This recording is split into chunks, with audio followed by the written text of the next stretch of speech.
네, 어쨌든 경제 2부 초대석 시간입니다. 오늘은 패션 뷰티 업계 동향을 살펴보면서 글로벌 시장 진출 전략에 대해서 또 자세히 살펴드리는 시간 마련했습니다. 특별히 오늘은 젊은 CEO분의 해외 시장 개척 스토리를 들어보는 시간이어서 또 개인적으로도 많은 기대가 됩니다. 자, 이 자리에는 앞서 화면에서 보신 최지우 오초이스 대표 나와 계십니다. 네, 안녕하세요. 네, 안녕하세요. 네, 자, 오초이스 기업 하면은 사실은 이제 일반 시청자분들은 좀 생소할 수가 있거든요. 네네. 그래서 어떤 기업인지 간단하게 먼저 기업 소개 부탁드리겠습니다. 네. 안녕하세요. 저는 오초이스 최지연 네. 대표라고 하고요. 사실 저희 회사가 이제 네. 시작한 지 그렇게 오래되지 않아서 일반 시청자분들에게는 말씀하신 대로 생소할 것 같습니다. 네. 저희는 K 라이프스타일 하우스 플랫폼 기업이고요. 네. 기술과 디자인 그리고 문화를 융합해서 사람의 삶의 전반, 의식주, 아름다움 그리고 기술을 하나로 연결하는 것이 핵심인 회사입니다. 특히 네. 이제 뷰티, 패션, 특수토목, IT 융합이라는 서로 다른 산업을 유기적으로 결합시키고 발전하고자 하고 있고요. 한국의 감성과 기술을 결합한 글로벌 대표 그룹으로 성장하는 것이 저희 목표입니다. 네. 전체적으로 이제 여러 업종을 이제 사업으로 하고 계신데 네. 패션과 뷰티를 일단은 주력으로 지금 네. 삼고 계신 거죠? 네, 네, 맞습니다. 자, 그러면은 주력하는 이 사업 영역에서 네. 대표적인 상품들이 있을 것 같아요. 네, 네. 소비자분으로 사실 쓰시는 분도 계실 것 같은데 네, 네. 어떤 것들인지 또 안내를 좀 해주시면 좋을 것 같습니다. 일단은 제가 지금도 바로 왔는데 네. 제가 맨 처음에 시작했던 이제 뷰티 산업 네. 사업에서 네. 만든 이제 립 제품이고요. 네. 12시간 동안 좀 지워지지 네. 않는 거라서 네. 방송하시는 분들한테도 좋을 거예요. 네. 또 비즈니스 우먼이나 이런 분들한테 좋은데 12시간 동안 지워지지 않는 립 제품을 좀 만들어서 네. 그 부분이 좀 저희 메인 주력 상품이 됐고요. 그러니까 여성으로서 평소에 불편했던 부분이 이제 이런 부분이니까 네, 그걸 네. 보완하는 제품을 이제 출시를 하셔가지고 네, 네. 지금 사랑을 받고 있는 그런 상품이 있다. 네. 네. 지금 뭐 백화점에도 들어가 있고 온라인에서 주력으로 판매되고 있습니다. 네. 화장품으로는 그런 게 있고요. 또 다른 네. 것들은 또 어떤 게 있어요? 저희가 이제 올해 4월에 네. 패션 브랜드를 런칭을 했어요. 네. 좀 하이엔드 럭셔리 브랜드가 국내에는 좀 아시아 쪽에는 없고 다 유럽 쪽에 있다 네. 보니 좀 포부를 가지고 네. 한복을 좀 세계화 시키고자 네. 해서 좀 한복을 좀 수트 스타일로 좀 네. 만들고 싶어서 제가 입고 있는 지금 옷도 입고 계신 것도 네. 제품 네. 회사에서 만든 제품이고. 네, 회사에서 만든 제품인데요. 휘하라고 해서 이제 패션쇼에도 2번 올라갔고요. 네. 최근 뭐 지난 10월에는 일본 외무성하고 또 네. 한국 외교부가 같이 주관하는 행사에 저희가 초청되어서 네. 한일수교 60주년 행사에서 또 패션쇼를 진행을 했었습니다. 그러니까 한복을 모던하게 네, 네. 비즈니스 캐주얼 약간 그런 느낌으로 만드신 거네요. 네, 타깃은 이제 글로벌 CEO들. 글로벌 CEO분. 한국 사람뿐만 아니라 네, 외국 분들도 좀 한복스럽게 멋을 내고 싶다. 네, 근데 너무 한복 티가 나면 안 됩니다. 그렇죠. 너무 네. 너무 네. 한복스러워지면 또 그러니까. 네, 네, 네. 그다음에 과거에 또 이제 개량 한복 보면은 약간 좀 세련된 느낌은 안 드는 네, 네. 그런 느낌인데, 진짜 세련된 느낌이 드는데요. 감사합니다. 그런 이런 이제 뷰티, 그다음 네, 패션 네. 이런 상품을 지금 주력으로 하고 계신 네, 거고. 네, 네. 자, 그런데 말씀하신 거 보면은 회사의 제품들을 한국보다는 물론 한국에서도 판매를 하지만 네, 네. 글로벌 시장 진출에 더 관심을 갖고 계신 걸로 보여요. 네, 맞습니다. 그럼 왜 글로벌 시장에 더 무게를 두고 사업을 시작하시는지 그 특별한 이유가 있을 것 같은데 소개해 주시죠. 첫 번째는 일단 제가 어렸을 때부터 꿈이 글로벌 네. 기업을 만드는 게 꿈이기도 했고요. 네. 사실 우리나라 인구가 네. 5천만이잖아요. 네. 근데 전 세계를 보면은 80억 인구. 네. 그러니까 확률적으로도 네. 5천만 인구를 똑같은 에너지를 드릴 때 네. 5천만 인구에게 어떤 브랜딩을 하거나 에너지를 쏟는 똑같은 시간과 노력이면 네. 80억 인구에게 도전을 해보는 게 훨씬 더 성공률이 높다라는 판단을 가지고 제가 또 수학을 좋아하다 보니까 그런 네. 데이터상 네. 글로벌 진출을 좀 목표로 하게 됐습니다. 네. 어차피 노력을 들일 거면 네. 5천만 국내 시장을 주 타겟으로 하기보다는 80억 네. 세계 시장을 놓고 노력을 하겠다. 네. 그래서 글로벌 시장을 더 에너지를 쏟으면서 네. 지금 시장을 개척하고 계신 거잖아요. 네. 그럼 구체적으로 어떤 시장들을 어떻게 공략하고 계신지 또 그 소개를 해주시면 다른 네, 또 네. 사업을 하시고 계신 분 또 창업을 준비하시는 분들한테도 좀 도움이 될 것 같습니다. 일단 지금 저희가 주력으로 하고 있는 곳은 베트남입니다. 베트남을 지금 베이스 캠프로 지금 두고 있고요. 네. 그리고 중장기 계획으로는 베트남 시장이 성공을 하게 되면 네. 그 뭐 다른 동남아 지역과 네. 그리고 뭐 유럽이라든지 아니면 중동까지 네. 중장기 계획으로 진출할 계획을 가지고 있습니다. 네. 여러 가지 시장이 있겠지만 특히 왜 베트남을 베이스 캠프로 하고 여기에 성공 전략을 해외로 더 만들겠다. 여기 베트남을 왜 선택을 하셨어요? 지금 경제 지표를 봤을 때 네. 그리고 소비 트렌드를 봤을 때 네. 세계 트렌드의 중심이 아시아권으로 넘어오고 있고 네.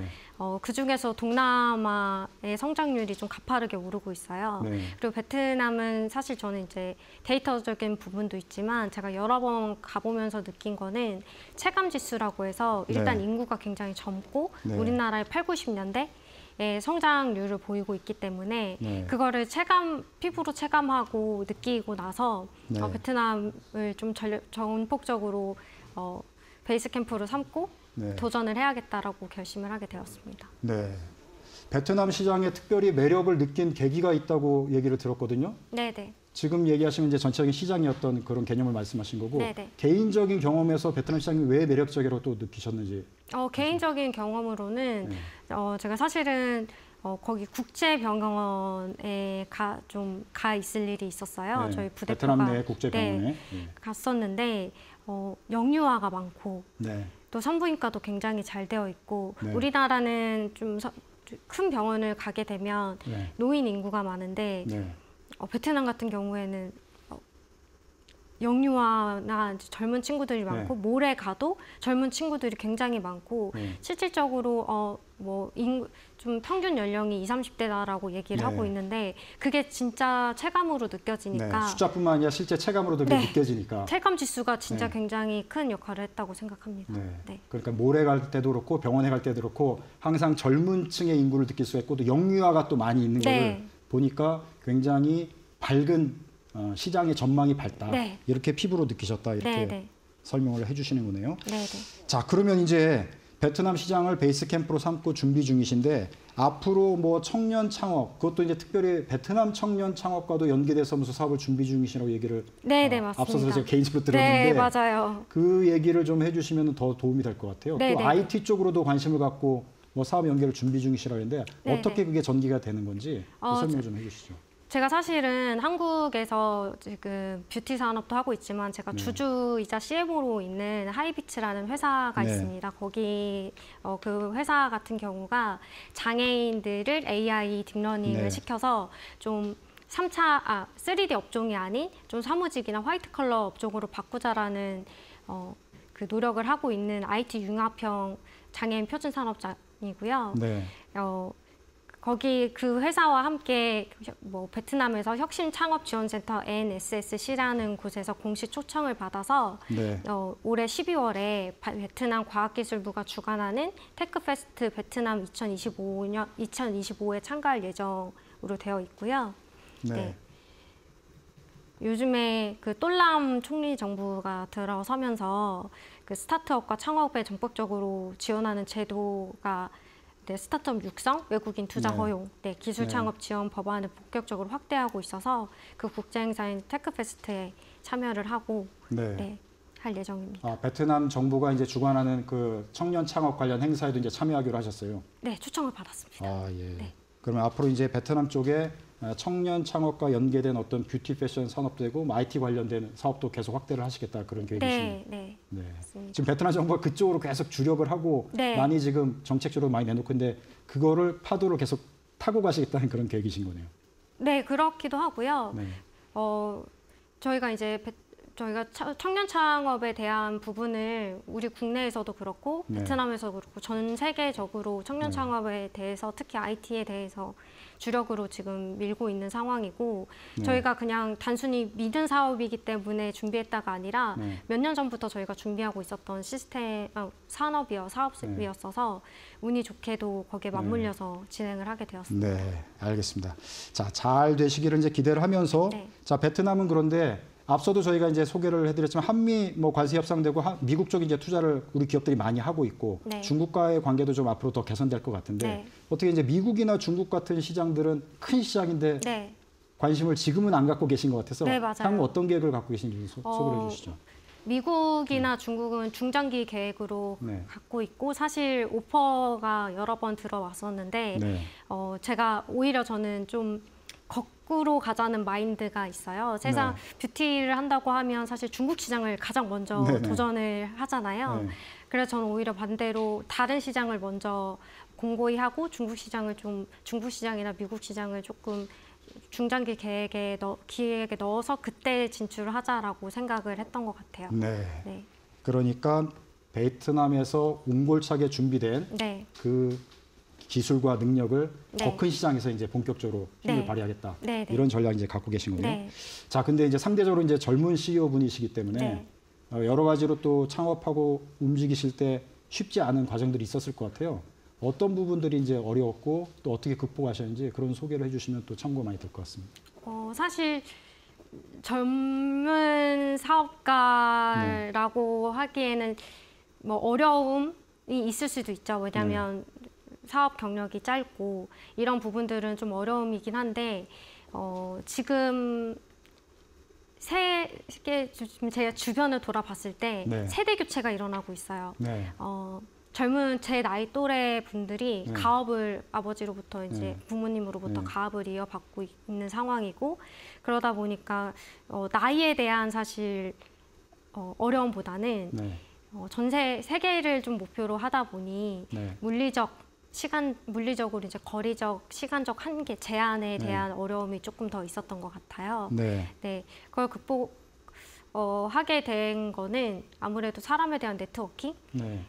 그 신뢰, 그리고 또 저희 먼저 해외로 진출하신 저희 기업 선배님들께서 좀 공고하게 쌓아 올리신 대한민국에 대한 좋은 이미지와 신뢰, 네. 이런 것들이 좀 제가 어려움을 좀 극복하는 데 있어서 많은 도움이 됐던 것 같습니다. 네. 네네. 그 젊은 분들이 창업을 준비하거나 이제 사업을 계획하고 계신 분들이 많이 있잖아요. 네네. 이런 분들한테 뭐 한 가지 짧게 조언을 준다면 어떤 내용을 말씀해 주실 수 있을까요? 만약 글로벌을 목표로 하고 있다면 네. 수치상의 데이터들을 미리 리서치를 하잖아요. 그 네. 부분도 많이 중요하긴 하지만 꼭 여러 번 네. 방문을 하는 그 체감 지수. 네. 제가 사실 프랑스 파리로 네. 가장 먼저 진출했던 건 프랑스 파리입니다. 네. 근데 거기에 데이터 지수나 이런 걸 봤을 때 K 트렌드가 뷰티 시장이 뭐 네. 아니면 문화 컨텐츠가 굉장히 인기가 많다고 했는데 네. 막상 제가 프랑스로 가보니까 네. 실질적으로 제가 모았던 리서치했던 그 수치보다도 훨씬 제가 느꼈던 그 데이터 수치는 굉장히 낮았어요. 네. 그래서 직접 부딪혀보는 체감 지수를 느껴보는 네. 그런 시간을 많이 가져야 될 것 같고, 그리고 또 사람과의 관계, 어차피 비즈니스라는 거는 사람과의 관계니까 글로벌을 목적으로 하면 현지인들과도 잘 소통할 수 있는 능력을 좀 갖췄으면 좋겠다라는 생각을 하고 있습니다. 네. 글로벌 비즈니스가 됐든 어떤 사업이 됐든 일단 현장이 중요하다. 그쵸. 데이터나 이렇게 자료만 가지고 생각하지 말고 네. 항상 현장을 부딪혀서 네. 그 피부로 느끼는 네네. 그런 지수가 중요하고 네. 그다음에 이제 결국 사업은 사람이다. 네, 맞습니다. 이런 것들 이제 말씀해 주신데 네. 자, 그러면 오초이스. 네. 오초이스는 향후에 네. 어떤 기업으로 성장하고 또 기억되고 싶으신지 짧게 끝으로 한 말씀 부탁드리겠습니다. 네, 오초이스는 앞서 말씀드렸던 것처럼 뷰티, 패션, 특수 토목, 그리고 IT 융합까지 네. 여러 분야를 지금 함께 융합해서 생태계를 구축하고 있는데요. 앞서 말씀드린 것처럼 미리 좀 글로벌로 나가서 한국에 대한 이미지를 굉장히 좋게 만드신 네. 선배님들에게 누가 되지 않는 기업, 그리고 선한 영향력을 끼치는 기업, 그리고 K 트렌드 하면 K 기업 하면 좀 트렌드 하면 좀 떠오르는 기업으로 좀 기억되고 싶습니다. 네. K 라이프 스타일의 대표적인 기업으로 되고 싶다는 네, 맞습니다. 최 대표님의 원대한 꿈이 있으신데 네. 앞으로 이제 우리 패션 뷰티 산업의 성장과 또 발전에 크게 기여하는 오초이스 되기를 진심으로 바라겠습니다. 네, 감사합니다. 오늘 바쁘신 데 나오셔서 감사합니다. 네, 초대해 주셔서 감사합니다. 네.